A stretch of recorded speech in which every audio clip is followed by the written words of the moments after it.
This is Design Safe Radio, where natural hazards researchers strive to make our society more resilient to everything nature throws at us. Hello and welcome back to another episode of Design Safe Radio. I'm your host, Dan Zahner, and here with Brian Phillips from the University of Florida. Good to see you, Brian, and glad that you are safe and out of the rain. Thank you. Good to see you as well.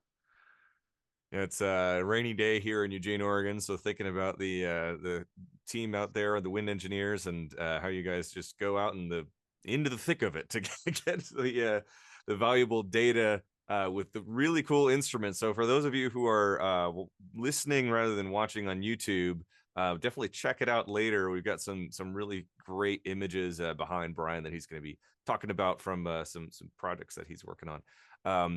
But give us a kind of 30 to 60 second overview of you and your career focus, and then we'll dive into talking about the Sentinel Mobile Weather Station project. Absolutely. I'm Brian Phillips, Associate Professor at the University of Florida in the Department of Civil and Coastal Engineering. My research is in structural engineering and wind engineering, and I conduct laboratory and field studies to better understand wind hazards and wind hazard effects on structures. Yeah, and for a number of years, you have been part of teams led by forest masters, and have led your own teams to deploy in the face of hurricanes to collect data that no one else can. So, kind of, how did this mobile weather station project get started?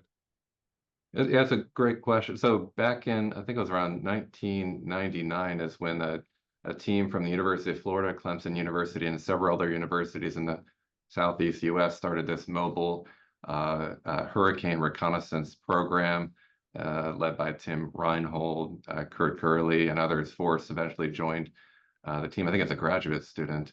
Oh, wow. Yeah. And they deployed these mobile weather stations. Let's make sure my hand is right in I guess on my right. You can see one of the original mobile weather stations, the orange steel lattice structure, and it's designed such that the wind can pass through it without having a huge influence on it, and it has a really wide base which provides it stability under extreme wind loads. And as a group out of UF, we've been deploying with these again since 1999. I joined in about 2016 with Hurricane Michael for a deployment around on the east coast of Florida, and then again a second deployment for the same hurricane in South Carolina. But where the Sentinel came about is in 2020, there were several hurricanes that made landfall in the Gulf Coast around Louisiana, Mississippi, that area. It was Laura, it was Sally, it was Delta and Laura were Category 4 extreme events, but we weren't able to get our stations that close to the coast. We rely on an outrigger system to keep the stations stable as they're measuring the surface level winds. We can't get them too close to the coast where we expect flooding, storm surge, things like that. So there was a huge gap in our observations during that 2022 hurricane season. So Forest Masters and a group of us from UF and other universities got together to brainstorm after that hurricane. So what can we do to get a station a little bit closer to the coast, and maybe on top of that, what other valuable measurements could we take at the point of landfall? Can we also capture storm surge, chemical and biological conditions as the water rushes back into the ocean after a storm surge event? And that's really where we started to brainstorm this Sentinel idea. And the Sentinel station, the final product you can see on the upper left, or the left behind me. Yeah, it's really interesting because this evolution of more wind speed measurements at a couple of different elevations to now looking at the hurricane hazard as more of a comprehensive system, as you mentioned, of the interaction between wind and waves, and also the effects on the chemistry and the biology and all the other things. What went into the design of the Sentinel after you guys started looking at the problem space and the research questions that you wanted to answer? Sure, it was a completely different beast than the original towers. They're really robust under extreme winds. They can survive Category 5 hurricanes, and they have. But then we were trying to take that same idea and bring it along the coast, where the soil conditions are unknown, and we can't just sit on the beach. We need to anchor ourselves down into the beach, and we found through design iterations we need to anchor down 20 feet into the beach.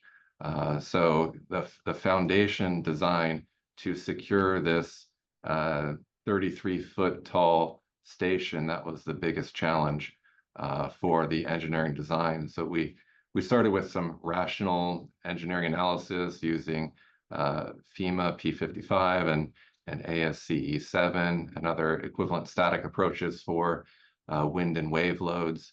We followed that up with scaled model testing at Oregon State University, one of the NHERI facilities.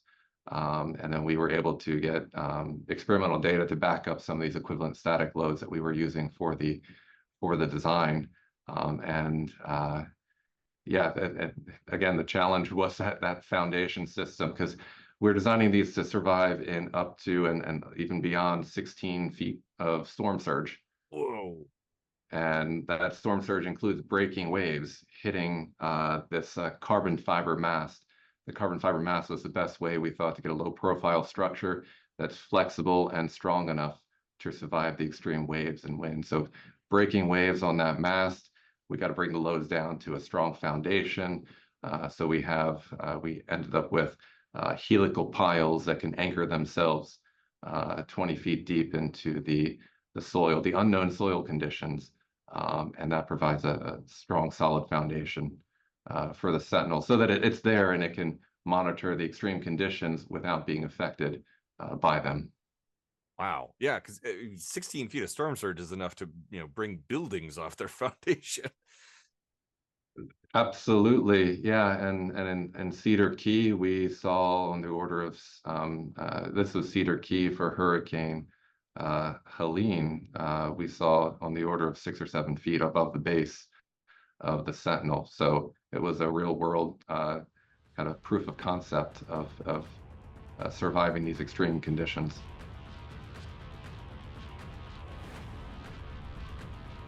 Thanks for listening to today's episode of Design Safe Radio. Be sure to like and subscribe on whatever platform you happen to be listening to this on. It really helps people find our show.